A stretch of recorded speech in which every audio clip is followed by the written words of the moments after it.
make to produce outputs, whether it be labor nature producing the output or just labor by itself. That was extended, so we had the labor combined with nature producing a consumption good, or we reduced that to labor producing a consumption good.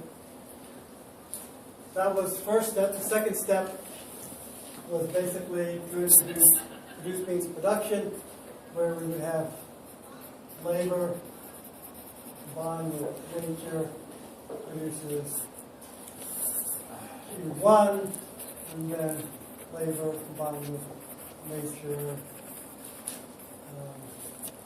combined Q1 produces either consumption good or machine or whatever. So we had that particular schema.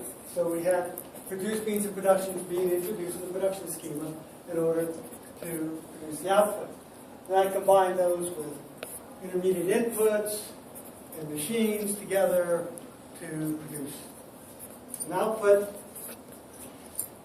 Final consumption good, because everything showed up with consumption good. And then I truncated all that. We had labor produces a machine, and that labor 2 plus minus machine 1 produces a consumption good 1. And we had an entire economy made up of this, so we had, in a sense, labor n produces machine n, and labor n plus 1 combined with machine n produces consumption good n.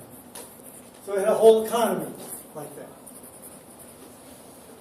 Now, that's the, in a sense, the linear approach. And we made a couple of comments saying that this had a number of problems with it. And that's why we went to a circular production. Now, that's all fine and dandy, except for the fact that Passanetti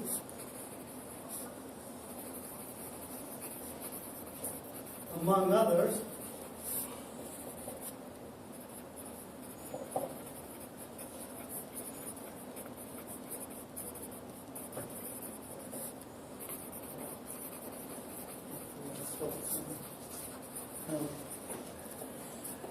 utilize both of those models. One would have to think of Passanetti as part of the realm of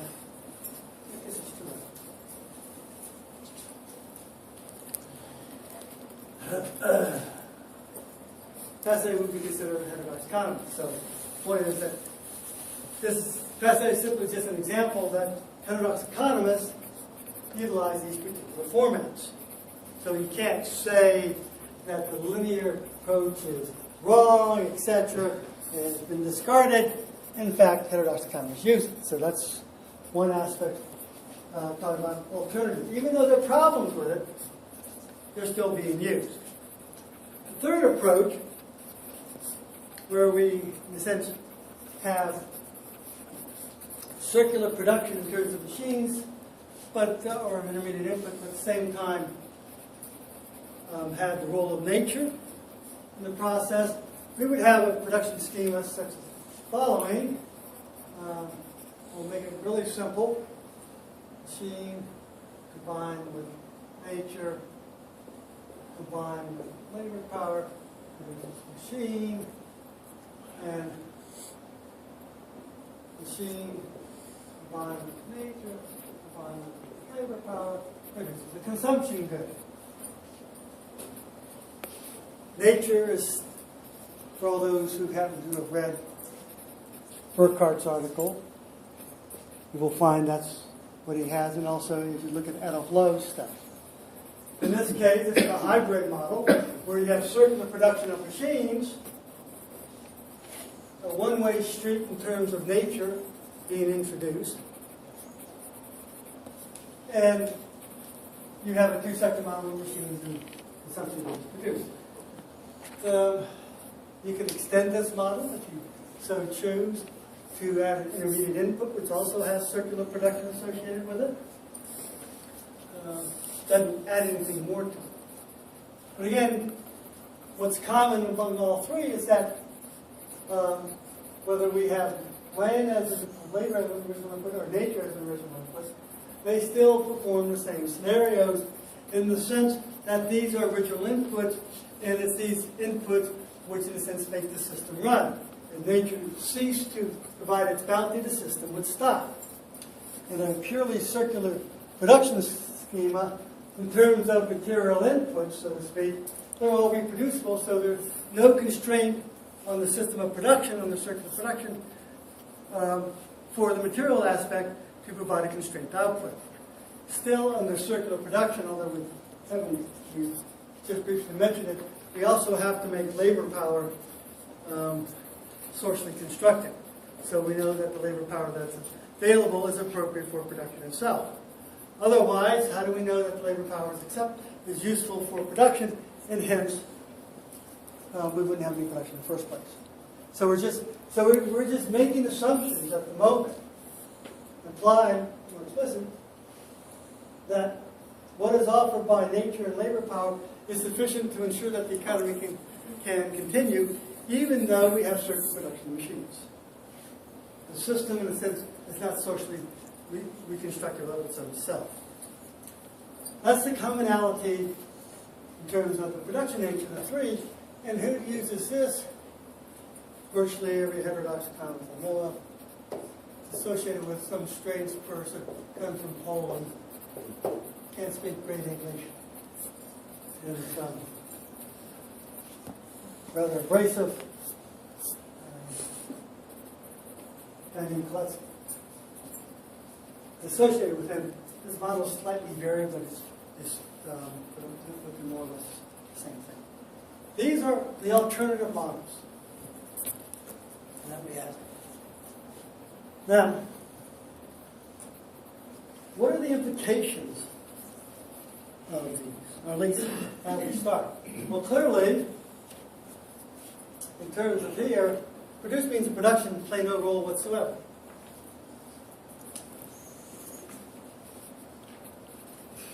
Here, produce means of production play a role, but it's an attenuated role. You can actually reduce the production of the consumption good to maturing labor by integrating backwards. That is, by saying that, in a sense,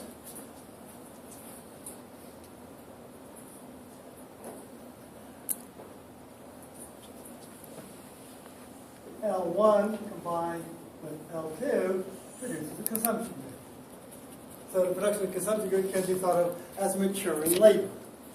That's the way von Barber would have said it. But it can be reduced to the original input. So in a sense, the produce means of production doesn't have any independent substance of its own. That's why it's secondary. Here, the third one, we have a hybrid. I prefer to call it a mess, but because of the way it's set out. But it's a hybrid in the sense that the machines are clearly reproduced. So they're a producer means of production, which has to be here in order to carry on production. But, in fact, does not control production because production is controlled by nature and labor power. In the sense that these have to be forthcoming if there's any production in the first place.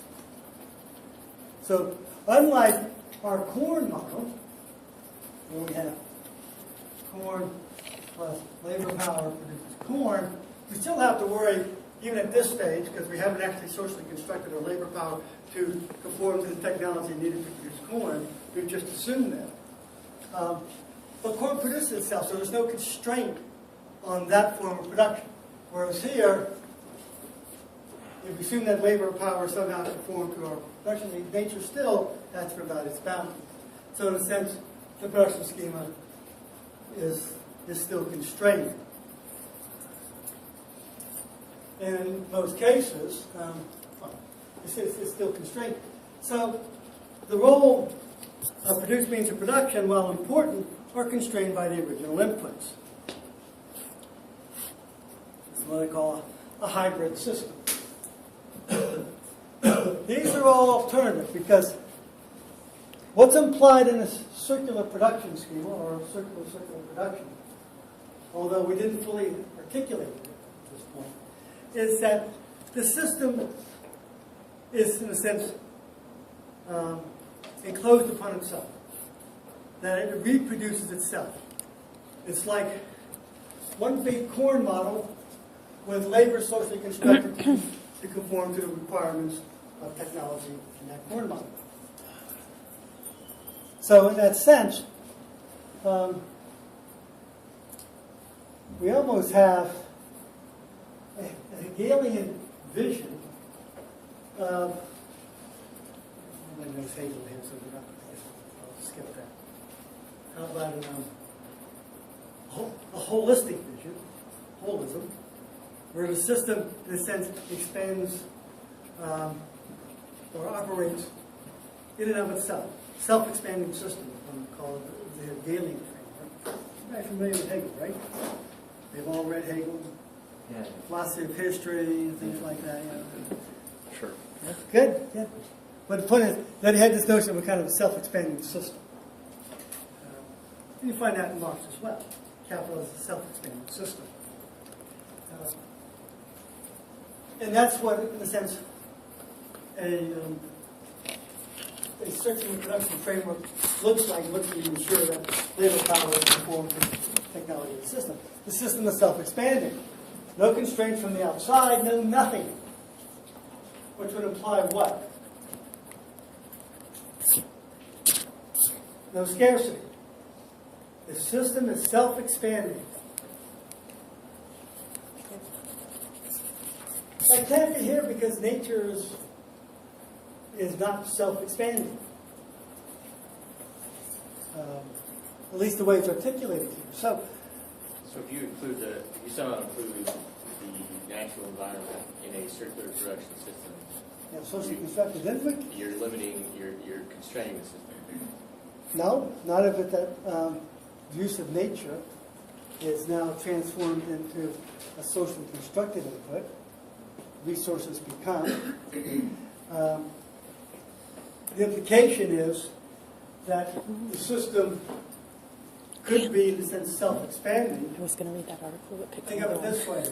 We had a circular production or system where things are all internal now, those are all socially constructed, including nature. Remember, nature gets socially constructed because of the social joint stock of knowledge. So as you produce and engage in production, the social joint stock of knowledge of the system changes, alters, whatever, right? Hence, it could actually then alter the nature or the quantities of the resources. So as you use them, you may then pick up knowledge about how to get more. An example is that you can only drill about 300 feet in 1859 to get oil. So any oil that was below it was simply non-existent. Then, as you did this, you learned better technology, and you can drill deeper, and more oil emerges. So as you use up oil, you actually end up creating more. So this creates a really interesting story, is that can the environment, this thing out there, ever impose a constraint upon the system? I'm going to just leave it open for you. You can worry about that yourself. I've gotten this far. I'm old, you're young, you can do the rest of the work. But I mean, that's the question, as opposed to becoming dogmatic on one side or the other. But at this stage, these aren't, in a sense, self-expanding systems, whereas our conventional kind of circular production modeling is implying generating a self-expanding system. When I mean by self-expanding, there's no constraints internally for its expansion. Whereas here, the constraints is internal, that is, requires bounty of nature. That's what I mean by internal, in terms of framework that we have here. So, in both of these systems, then, well, in all of them, labor seems to just be given. But if we're dealing with a social joint stock of knowledge, labor shouldn't be constructed considered. labor over here. Okay. Up to this point, it's as if it's given. So labor could provide, under conventional perspective, just like nature, could provide a constraint. But in this one, because labor is socially constructed, it can because I added that. it can transform to do what is required by the system. Okay. Yeah, but we have to actually have that. I mean, even Stratford doesn't have anything like this. Or Leontia, when we start off, we don't actually talk about how labor is constructed in order to be able to fulfill the requirements of production. We just assume that they are. This doesn't make labor into human capital. Find the labor. That's really different stuff. Now, if we're going to do this, there are lots of ways to deal with it, given my limited time. Let us introduce just a couple. And hopefully by next week or the following week we'll actually have something for you. No promises. But let us start very simple with a pure labor economy. Comes out of Passanetti, where we have labor produces consumption goods. And that doesn't mean by pure labor economy, just labor produces consumption goods. Now, we're also going to say in a pure labor economy there are no classes. What does that mean? Labor's homogeneous. All workers consume the Homogeneous labor. same goods. All of this is correct, but you don't get the... There's no exploitation. No self-production. Only factories. What? Only production. Okay, what does this imply about the rate of profit? There's no rate. No rate of profit. Okay. Everything else you said were perfectly all right as well. So there's no rate of profit in here. So everything goes to workers. So the entire output that is produced, workers consume. In fact, we actually can't use the term workers anymore because worker is defined in terms of capitalist. Without capitalists and no workers, there's simply just labor power. So we just simply have labor power as input, consumption goods as an output. That's a pure labor economy. Just to let you know that this is what people like to use in order to explore how a capital system works. But you can make your own interpretation. So, how do we want to start here?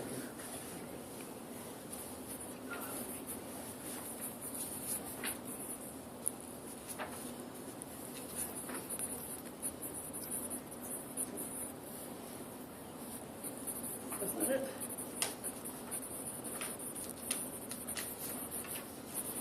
Okay, so this is our pure labor economy.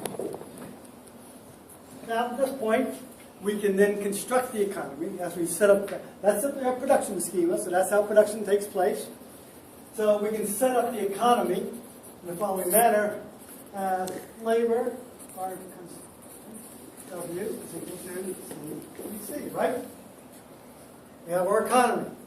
Quantity of labor as an input. We have quantity of consumption good as produced as an output. We have a wage rate, and we have prices. And clearly, the total wage bill will equal the total value of consumption goods, so clearly everything is bought. So we can construct a price model out of this.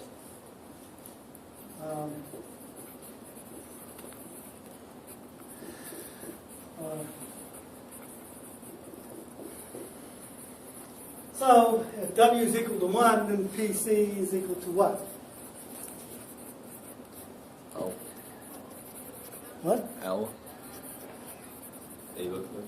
What? Yeah. It's just The amount of labor Integrated used to produce 1 unit of output, right? Everything else you said is also correct. So, labor theory of value holds, right? We say, yeah, great, this is fantastic. Of course, we've already established that from the rate of profit zero, labor theory of value holds. So the rate of profit zero here is labor theory of value holds. That's what people like to say. So if we had two goods, LC, W, C, and L, B, B, we have a price model of LC, B, B. So if that was the case, and we assume W is equal to 1, then PC and PB are known, and clearly their exchange ratios based on their relative quantities of labor, right, between each other. Fairly straightforward.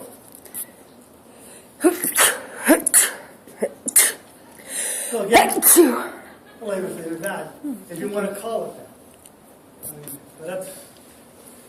But but labor theory of value is supposed to do a lot more than tell us about relative prices.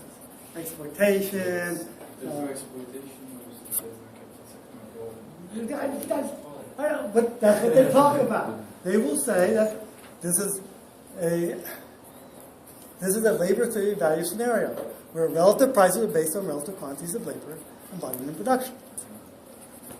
I'm not saying that this is a great way to do it, but that's what they talk about. If you want to understand the kind of literature, they will talk about it in these terms. So, but what else can we actually get out of this? And this becomes a bit strange because there are efforts to utilize this kind of framework to quote, talk about the economy as a whole. I'm just a very simple one, in which we have a model of the economy, which would look supposedly something like this, in which you can then construct and what do you want to call it? I guess a quantity side of it, quantity model. Can't say output and production, it didn't really seem to work that way. And a price model. And this becomes a bit more difficult to develop. But it actually starts from a simple little scenario like this. Now, what do we want to do in this case? Well, the first step is that what we want to construct is what's called a closed economy.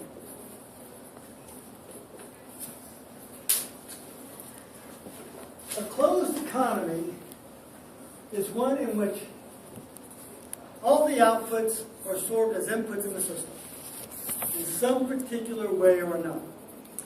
Doesn't have to be like Schaff's no surplus economy. You can have somewhat different. Leontief actually started with a closed economy and then went to an open one.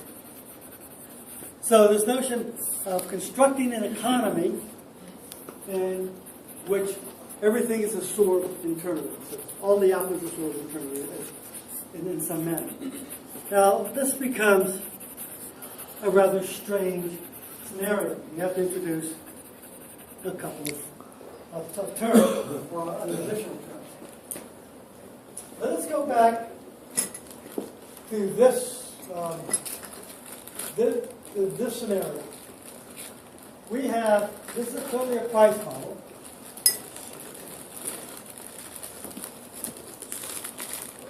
What can we say in terms of a production model, or an output model? Well, we can look at it in two ways.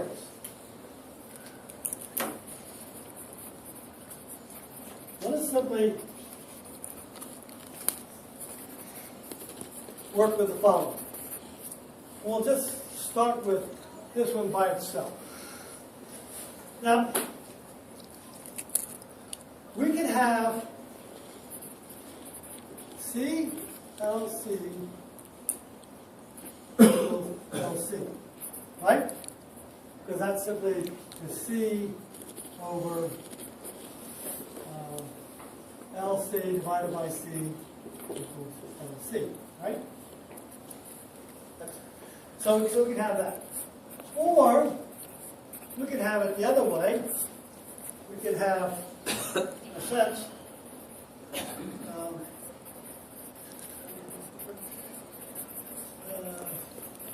We could have LC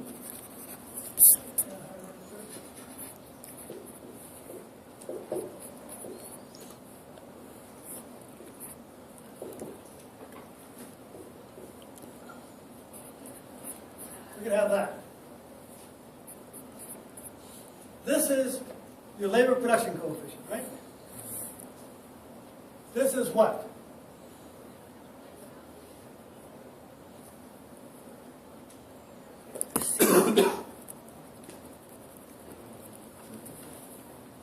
That What's would be this your right here? capital labor ratio, wouldn't it? Output labor ratio. Output labor ratio. You are so literal. It's the amount of output per Well, what's the unit of output? labor. The consumption good, C. Okay, C, consumption So the good amount per, labor use Okay, in what do we call production that? of C. Marginal productivity of labor. how about consumption per capita? Right? Isn't that Consumption per, we don't have. per capita? Doesn't that define, what does that define? Yeah, the maximum real wage, right? In this particular case, because there's nothing else, maximum, how much consumption you get per unit of labor power? Consumption per capita. Now, this is where strange things start occurring, is that of these two,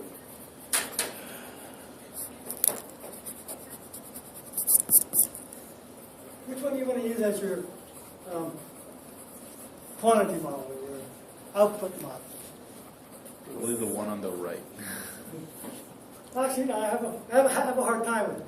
We certainly know that whatever we have, LCC is equal to LC. That would be our labor, right? Remember we constructed our kind of our production of labor, our use of labor by input times quantity. So we might want to think of this as our labor part of our output model. So we might want to think of this one as our output, which would imply that, remember how you want to do it, if we specify the quantity of labor, we specify the output. Of course, if we specify the output, then we specify the quantity of labor. If we specify labor, and that gives us a quantity of output, how are we treating labor? Factor input. Not in this world. You said factor input. Have I mentioned neoclassical economics at all? If we specify the quantity of labor, we specify output. You have to specify it differently. That's, yeah. Labor is simply given. That would be equivalent to what neoclassical economics would call a factor input. Inputs which are given independent of the system, as opposed to being produced. Well, since we're not in the neoclassical domain, we're not going to use factor input. But it's, in a sense, that's the problem when you keep labor as simply a natural phenomenon. It makes it like a factor input. But anyway, whatever amount of labor we have will then construct and produce the output. Now, if we started with this, then what would that mean? Well, your factor input. And not all the labor needs to be used. Right? If we said we want a certain amount of C, not all labor can be used. So depending on how we want to start it, we either say that all the labor available is being used, Or if we go the other way, we're simply specifying the amount of labor being used given the quantity that we want to produce. We're talking about labor hours, right? Labor power. Okay, so you could still be using all laborers, you're not using them as Well, free. yes. So there's nothing in there that says, well, if I choose C this much, Yes. I'm going to have 7. Well, okay, let's just simply say the availability of labor power is not fully used. That'd be a more precise way of saying it. Of course, if we were in a Volrasian world, what would that mean about the value of labor power?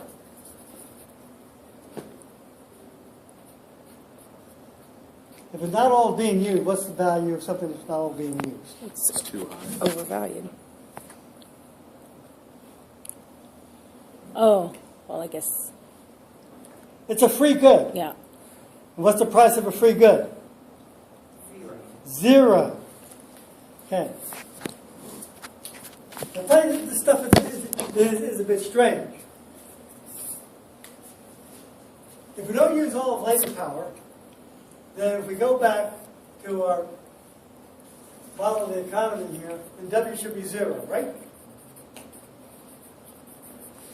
Because we're not using all of it. Hence the price of consumption goods should be 0. Which doesn't make any sense either. Okay? On the other hand, if we assume that all labor power is being used, then we're like back in a Volrasian world. Let's just not go there. What? Let's just not go there. Yeah, let's not go that way. But we have this problem of how we want to think about it. Is it possible to not use all of labor power still command a positive wage rate? If you're not in a Volrasian system. So in this case, we could have a sensible system without full utilization of all resources. And that's what I mean sensible, that it generates positive outcomes, positive prices, whatever. In any case, this becomes a bit strange because of how we want to understand what's going on. So, that brings us back to how do we want to, in a sense, model this economy? How we can construct both of them. Quantity model and a price model.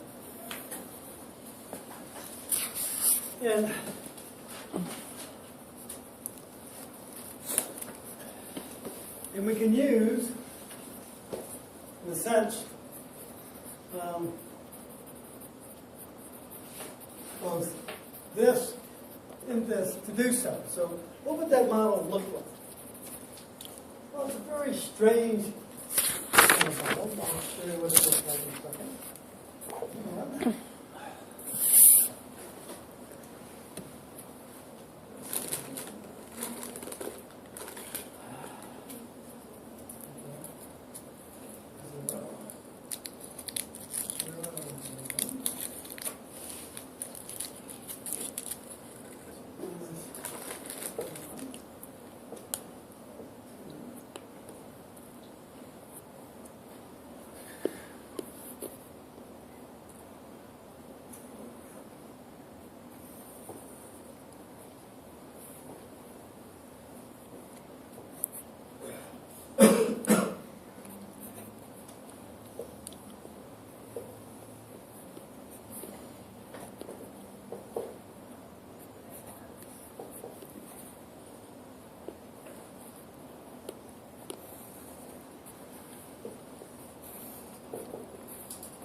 That's a lot, I know, right? That you look very puzzled with, because it is a very puzzling thing to look at. Now, first of all, the format is X P equals 0. That's its format. This is a homogeneous system. And being a homogeneous system equals 0, the only basis that you can actually get a positive solution set for P is what? Negative output in labor? That X itself must, in a sense, have a redundant equation. So X inverse doesn't exist. Okay? So in this case, in order to come up with positive solutions, then you have to take values of one of the P's and set equal to 1 and solve for the rest, which gives a set of relative solution sets. Now what is this supposed to look like? Well, think of something like A, B is equal to P. Now, if we rewrite that, we have, if I get it right, I minus AP equals 0, or XP equals 0. Oh, I'm sorry.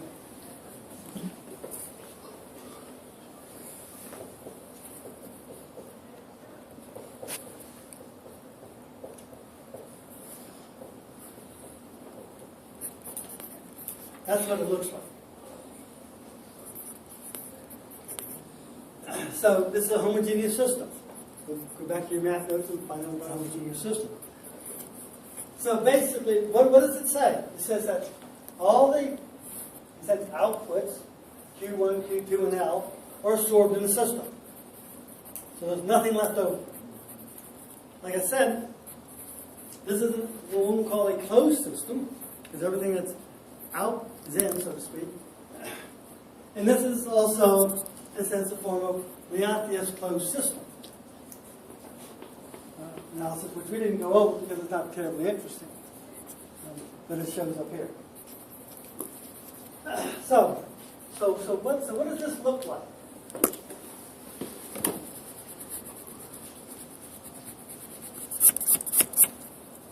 Now, if you multiply this out, we have Q1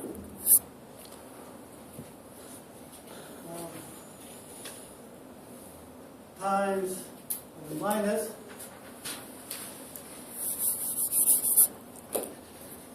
right?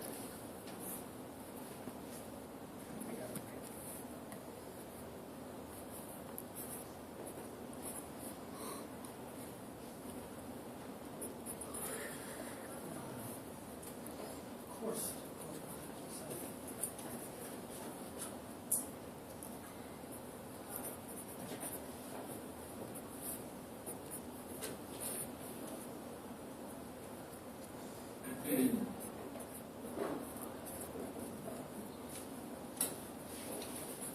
One minus lambda 1 L, you get Q2 minus lambda 2 L, and we get Q1 minus L1 minus L2 Q2 plus L. All these both equal 0. Right? Well, of course, since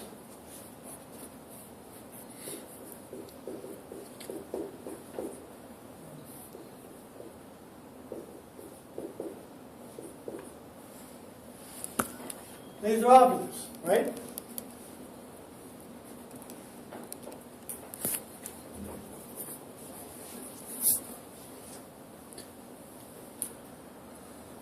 And this one is also obvious because since L1 is this right here, then this is reduces to minus L1 minus L2 plus L equals 0. So that's our quantity line. Now, to solve for it, we simply take Q1 is equal to 1 and solve for everything else.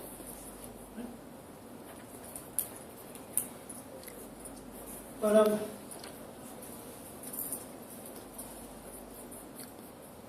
one of the arguments is that for to have a solution, there has been various arguments regarding this equation right here.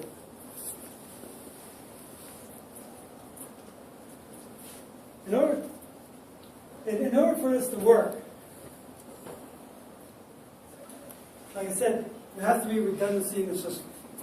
So we have, so we can't take it in. And one way of doing so is to, in a sense, get the determinant. And now, since we don't have anything over here, then what's the determinant going to look like?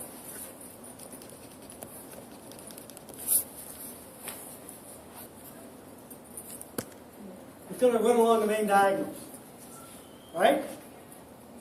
And so the determinant is going to look like the following. Basically, I don't want to do this. To do this, it's going to be basically 1 minus L1 minus L2 equals 0. That's going to have to be the determinant. Take a look at it. That's how it looks. Of course, this has to be the case, right? Because these are simply fractions of employed labor, right?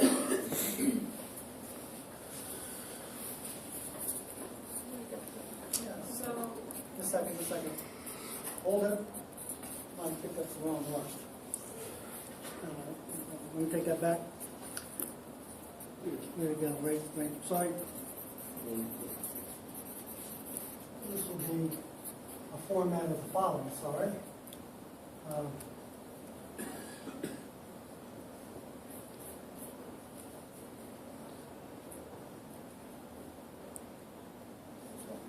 Sorry. That's what it looks like. You take the determinant out. Now, why does this have to be the case? Well, we have basically Q1 over L and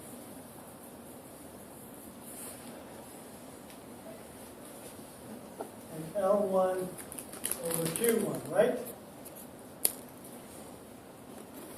So that ends up equaling L1 over L.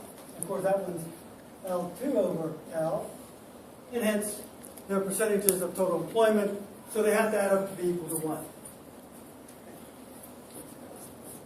This is how this kind of model works. This is Pastanetti's model. So, as long as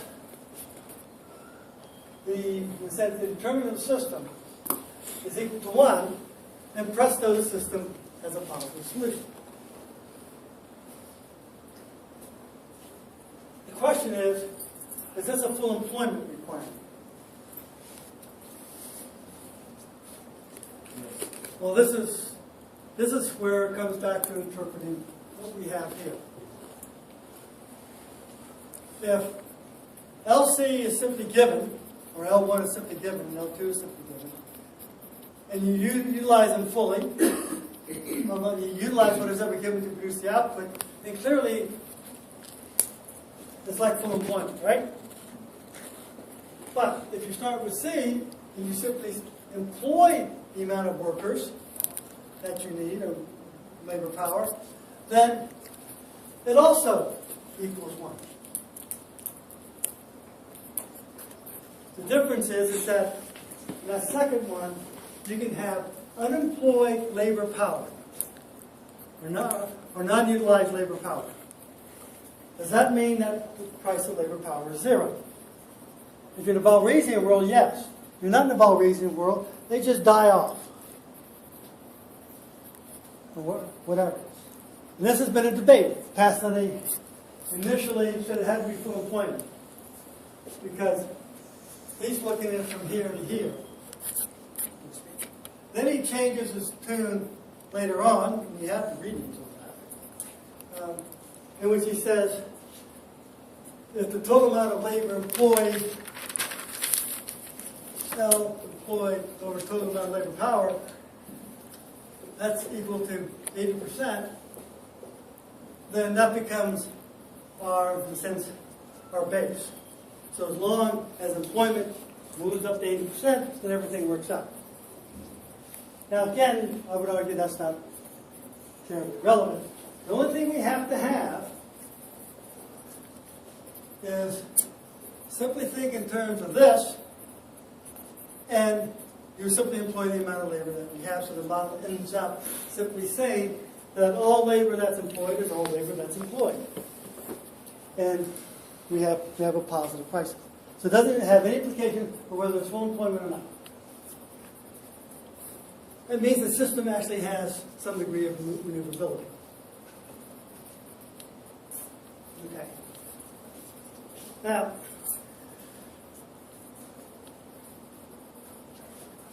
we can construct a price model along the same lines, and I'll give you notes on constructing a price model. I mean, it's not that important at this point. But you simply see how this in a sense, a very strange world is set up. There's not much you can actually do with this world. So what's the benefit of using it? Well, once you've established that you can have a positive solution out of all of this, then let us go back to, let's say, L1W equals Q1.